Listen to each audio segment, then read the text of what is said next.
교장의 완벽한 게임. 2023년 11월 어느 밤 서울 강남구 도곡동 30억 원짜리 아파트 40년 교직 생활을 마친 박철수 교장 75세 서재에서 서예 연습을 하던 그는 거실에서 들려오는 대화에 붓을 멈췄다. 엄마, 할아버지 언제 쫓아낼 거야? 유럽 여행 다녀온 후에 바로 처리해야지. 30억짜리 집이 우리 거야. 75년을 살면서 가장 잊을 수 없는 말이었다. 박철수는 40년간 중학교 교장으로 근무하며 수많은 문제를 해결해 왔다. 하지만 이번 문제는 자신의 가족이었다. 노인네가 거부해봤자지. 치매 진단 받으면 결정은 자식들이 하는 거야. 그럼 나 페라리 사주는 거 맞지? 30억이면 페라리쯤은 껌이야. 그 순간 나는 탐정이 되기로 결심했다. 교장 생활 40년. 박철수는 문제를 체계적으로 분석하는 법을 알았다. 먼저 용의자들의 프로필을 작성했다.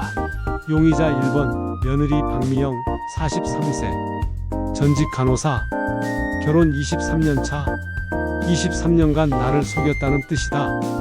용의자 2번 손자 김지훈 18세 고3 페라리를 원한다. 할아버지보다 차가 중요한 녀석. 그리고 가장 충격적인 건 아들 준호도 공범일 가능성이 높다는 것. 다음 날 아침 박철수는 평소처럼 행동하며 가족들을 관찰하기 시작했다. 40년 교직 생활로 단련된 연기력이 발휘되는 순간이었다. 아버님, 요즘 좀 깜빡깜빡하시는 것 같던데 괜찮으세요? 맞아, 아버지. 어제도 같은 말 3번 하셨잖아요. 무슨 소리야? 난 멀쩡한데? 거짓말이다. 나는 어제 거의 말도 하지 않았다. 이미 작전이 시작된 거야. 며칠 후 박철수는 며느리가 이웃들에게 거짓말을 퍼뜨리고 있다는 것을 발견했다. 요즘 시아버님이 자꾸 깜빡하셔서 걱정이에요. 어제도 가스를 끄는 걸 깜빡하셨어요. 어머, 큰일이네요. 치매 검사 받아보셔야 하는 거 아니에요? 그래야 할 것 같아요. 완벽한 거짓말이다. 나는 가스를 한 번도 깜빡한 적이 없다. 일주일 후 금요일 가족들이 모두 외출한 사이 박철수는 며느리 방에서 충격적인 문서들을 발견했다. 시아버지 치매 증상 관찰 일지 모두 거짓말이다. 7월 10일 같은 질문 4번 반복. 7월 11일 집을 못 찾음. 그리고 이건 요양원 안내 책자. 가격까지 비교해뒀어. 제일 싼 곳으로 하자. 어차피 오래 계실 분이 아니니까. 내가 빨리 죽기를 바라고 있다는 뜻이군. 그날 저녁 며느리의 친정어머니가 집을 방문했다. 화장실에서 나오던 박철수는 며느리 방에서 들려오는 대화에 귀를 기울였다. 엄마 정말 괜찮을까? 뭐가 걱정이야? 75살이면 치매 있어도 이상하지 않아. 자식들이 치매라고 하면 의사들도 그런 줄 안다니까. 그래도 멀쩡한 사람을 요양원에 보내는 건 요즘 노인들 100살까지 살아. 너 그때까지 시아버지 모시고 살 거야? 사돈까지. 조직적인 범죄다. 며느리 방을 더 조사하던 박철수는 더욱 충격적인 문서를 발견했다. 그것은 완벽하게 계획된 범죄의 청사진이었다. 1단계 치매 진단받기 마이너스 완료 목표 이번 주. 2단계 후견인 신청 마이너스 완료 목표 다음 주. 3단계 요양원 입소 마이너스 완료 목표 다음 달. 4단계 부동산 명의 변경 마이너스 완료 목표 3개월 내. 완벽한 계획이군. 하지만 나도 계획이 있다. 박철수는 유일하게 믿었던 딸 은정에게 도움을 청하려 했다. 하지만 아들이 먼저 딸에게 전화를 거는 것을 엿듣게 됐다. 누나, 아버지가 요즘 이상해. 깜빡깜빡하시고 같은 말을 반복하시고. 정말 그 정도로 심해? 치매 초기 증상 같아. 병원 가자고 하는데 거부하셔. 누나가 설득해줘. 당연하지. 아버지 건강이 최우선이야. 딸마저 완전히 속았다. 다음 날 박철수는 억지로 병원에 끌려갔다. 하지만 40년 교육자의 지혜가 빛을 발하는 순간이었다. 어르신, 오늘이 몇 년 몇 월 며칠인지 아세요? 2023년 11월 23일 금요일입니다. 100에서 7을 계속 빼보세요. 100, 93, 86, 79, 72. 인지 능력은 전혀 문제 없어 보이는데요. 오히려 또래보다 우수하십니다. 의사 선생님, 집에서는 정말 심해요.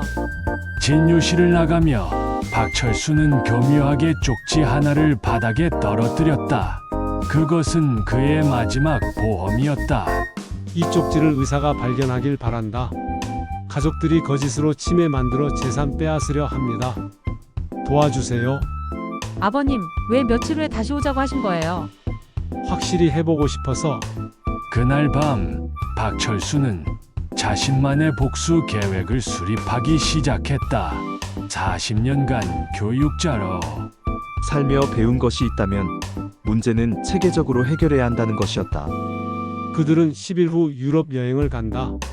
그것이 나의 기회다. 1단계 집 매각 준비, 2단계 새 집 구입, 3단계 은밀한 이사. 그들이 돌아왔을 때 아무것도 남아있지 않을 것이다. 이것은 복수가 아니다. 정당한 자기 방어다. 이틀 후 일요일 며느리가 갑자기 신이 나서 발표했다. 박철수는 속으로 미소 지었다. 운명의 톱니바퀴가 돌아가기 시작한 것이야. 여보, 우리 엄마가 유럽 여행 보내주겠대. 정말? 갑자기?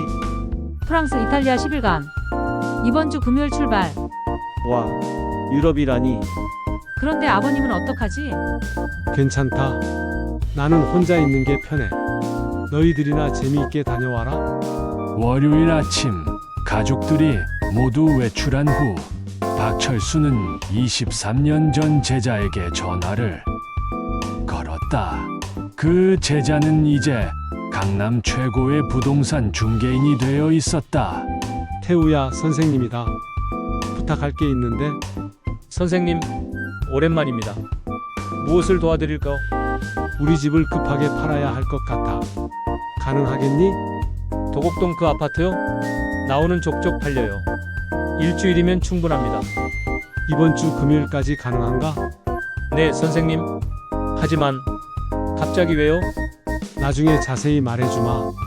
지금은 비밀이야. 화요일 박철수는 은행에 갔다.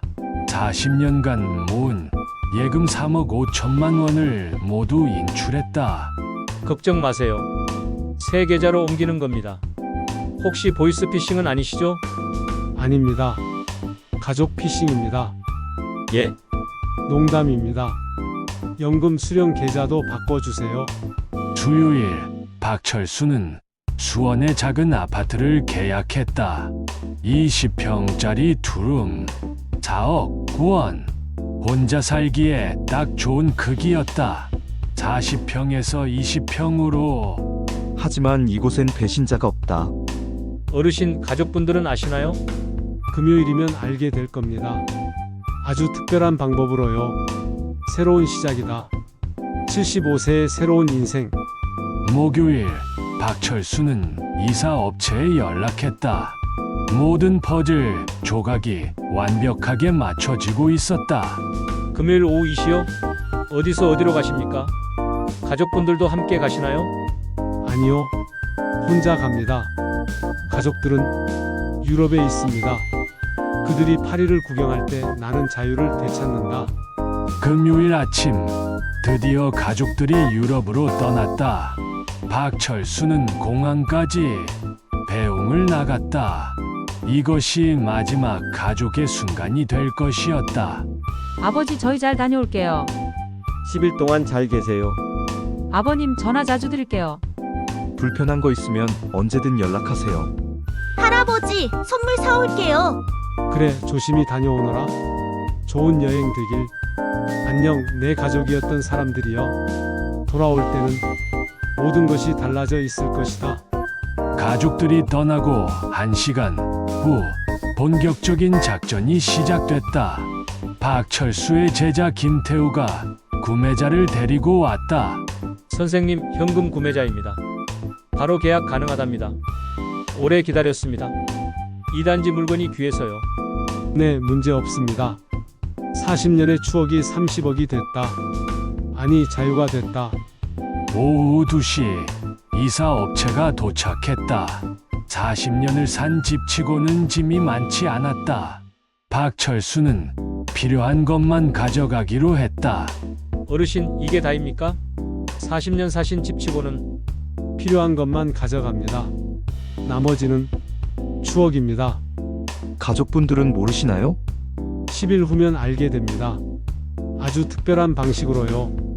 이것이 진정한 미니멀리즘이다. 배신자들을 버리는 것. 이사 가기 전 박철수는 이웃들에게 모든 진실을 털어놨다. 그들은 며느리의 거짓말을 증언할 수 있는 중요한 증인들이었다.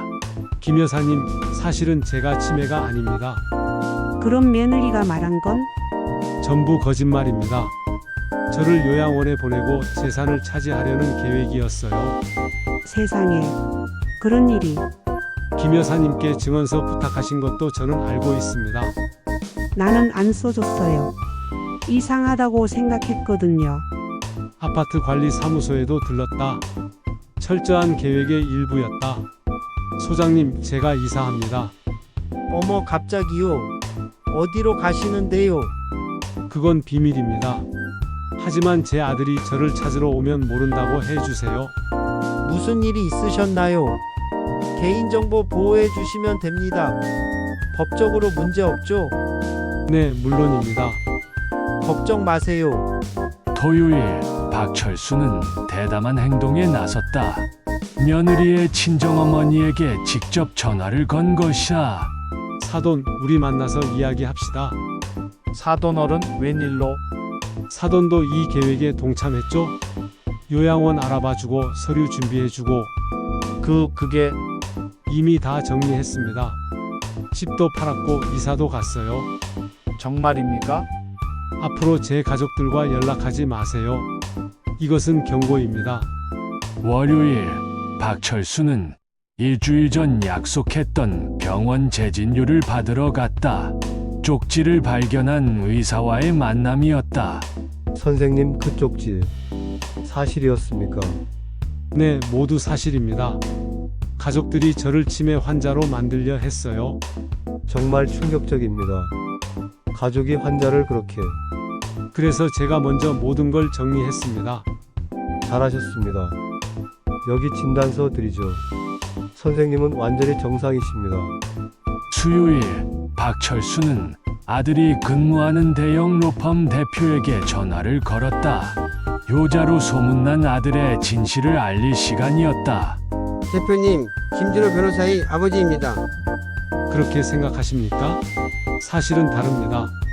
제 아들은 저를 치매 환자로 만들어 요양원에 보내고 재산을 빼앗으려 했습니다. 믿기 어렵습니다. 증거가 있습니다. 그리고 아들이 다음 주 유럽에서 돌아오면 모든 것을 잃게 될 겁니다.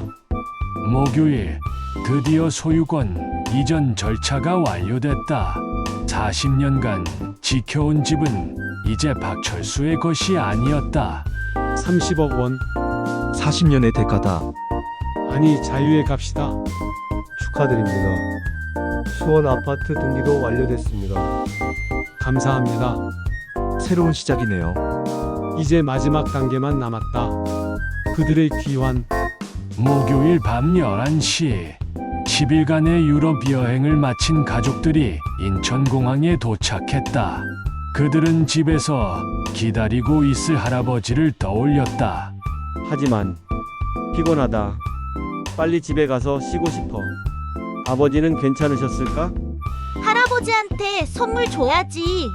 그들은 몰랐다. 집이 더 이상 존재하지 않는다는 것을. 자정이 가까워질 무렵 가족들은 도곡동 아파트에 도착했다. 하지만 현관문 비밀번호가 작동하지 않았다. 이상하네. 비밀번호가 안 먹혀. 아버지가 바꾸셨나? 딩동 초인종을 누름. 누구세요? 여기 우리 집인데요? 아닙니다. 저희가 일주일 전에 산 집입니다. 뭐라고요? 패닉 상태에 빠진 아들이 떨리는 손으로 아버지에게 전화를 걸었다. 그리고 예상하지 못한 진실과 마주하게 됐다. 아버지, 집이 어떻게 된 거예요? 아, 너희 돌아왔구나. 여행은 재미있었니? 집이 왜 없어요? 팔았다. 30억에. 전화 뺐으며 왜 저희한테 상의도 안 하고. 왜 상의해? 내 집인데 내가 마음대로 팔면 안 돼? 그럼 저희는 어디서 살아요? 너희가 알아서 해. 나는 내가 살 곳 마련했어. 그리고 박철수는 준비해둔 마지막 카드를 꺼냈다. 가족들의 모든 대화를 녹음한 파일이었다. 아버님, 저희가 뭘 잘못했다고 이러세요? 뭘 잘못했냐고?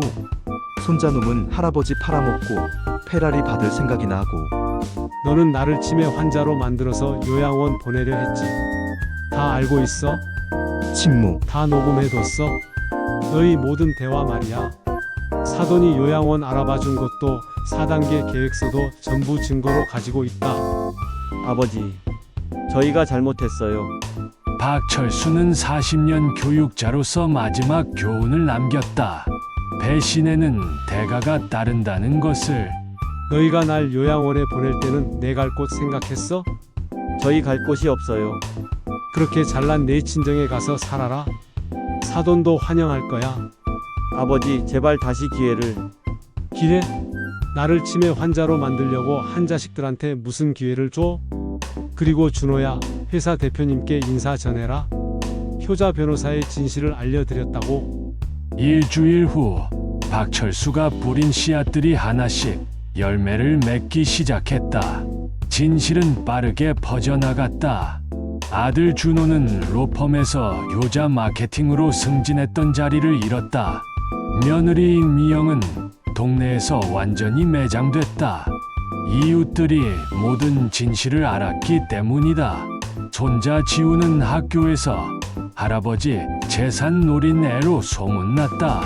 자도는 딸과 관계를 끊고 모든 책임을 떠넘겼다. 한 달 후 유일하게 속았던 딸 은정이가 박철수를 찾아왔다. 그녀는 진실을 몰랐던 유일한 가족이었다. 아빠 정말 미안해요. 저도 속았어요. 은정아, 너는 괜찮다. 너는 정말 몰랐던 거니까. 준호 오빠가 거짓말을 할 줄 몰랐어요. 내 오빠는 변호사면서 법을 어겼다. 그게 더 큰 문제야. 아빠, 제가 자주 찾아뵐게요. 그래, 은정아. 너는 내 딸이니까. 2개월 후 박철수는 길에서 우연히 아들과 마주쳤다. 한때 대형 로펌 변호사였던 아들은 초라한 모습이었다. 아버지, 박철수 준호구나. 아버지 정말 죄송합니다. 제가 정말 잘못했어요. 준호야, 너한테 묻고 싶다. 너는 정말 나를 치매라고 생각했니? 처음엔 미영이 말을 믿었어요. 하지만 병원에서 의사가 정상이라고 했을 때부터. 그런데도 계속 따라갔지? 아버지보다 아내를 선택한 거야. 그 대가를 치르며 살아라. 그게 내 인생 수업이다. 1년 후 박철수는 수원의 20평 아파트에서 평화로운 삶을 살고 있었다. 작지만 자유로운 그의 새 세계였다. 철수 씨, 오늘 복지관 가시죠. 그럽시다. 오늘 서예 수업 있는 날이죠. 70년 넘게 살면서 이렇게 편안한 적은 처음이다. 배신자들에게서 벗어나니 비로소 내 인생이 시작됐다. 박철수는 40년 교육자로서 마지막 교훈을 남겼다. 그것은 자신의 일기장에 적힌 한 문장이었다. 박철수 일기 쓰며 인생에서 가장 중요한 것은 나 자신을 지키는 것이다. 가족이라는 이름으로 배신당할 수 있다는 것을 배웠다. 하지만 동시에 75세에도 새로운 시작이 가능하다는 것도 알았다. 여러분 기억하세요. 나이는 숫자일 뿐입니다. 부당한 일을 당하고 있다면 당당하게 맞서 싸우세요. 70년 넘게 산 제가 할 수 있었으니 여러분도 할 수 있습니다. 그리고 도곡동 근처 고시원, 한때 30억 집의 주인이 될 뻔했던 준호는 6평방에서 혼자 살고 있었다. 아버지가 옳았다. 욕심이 모든 것을 망쳤다. 30억을 얻으려다 아버지를 잃었다. 이것이 교장 선생님의 마지막 수업이었구나. 박철수 교장 76세. 그는 배신자들에게서 자유를 되찾았고 진정한 자신의 삶을 살기 시작했다. 자유란 이런 것이구나. 75년을 살아서야 깨달았다. 진짜 가족은 혈연이 아니라 진심이라는 것을. 이 이야기는 실제 사례를 바탕으로 재구성되었습니다. 노인학대 신고 1577에 1389 법률상담 132. 여러분의 주변에도 이런 일이 일어나고 있을지 모릅니다. 관심을 가져주세요. 박철수는 이후 제주도, 부산, 강원도를 여행했고 새로운 친구들을 만났으며 진정으로 자신을 위한 삶을 살았다. 딸 은정과는 좋은 관계를 유지했다. 아들 준호는 2년 후 작은 법률사무소를 차렸고 노인 법률 지원 봉사를 시작했다. 그것이 아버지에게 용서를 구하는 유일한 방법이라고 생각했기 때문이다.